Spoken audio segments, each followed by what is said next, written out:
ہم اپنے خون کا آخری قطرہ بھی پیش کریں گے، واپس پیچھے مڑ کر نہیں دیکھیں گے۔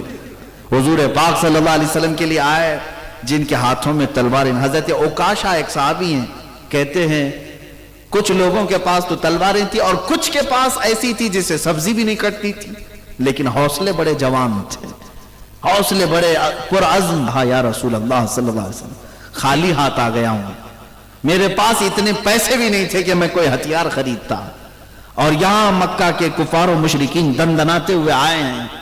حضور پاک نے فرمایا جاؤ کوئی لکڑی ہی لے لو۔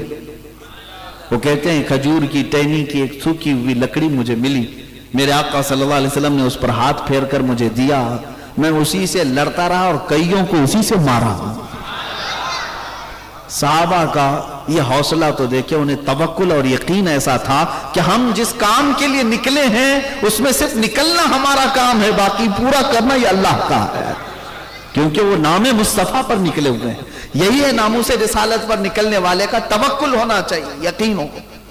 جگہ جگہ اسباب کی کمی، جگہ جگہ دشمنوں کی بہتات، لیکن اللہ ہر گھڑی اس کے ساتھ ہوتا ہے، رب ذوالجلال ان کے ساتھ ہے۔ اسی میدان بدر کا وہ دردناک منظر جب بیان کیا جاتا ہے میرے عزیزو، ایمان تازہ ہوتا ہے۔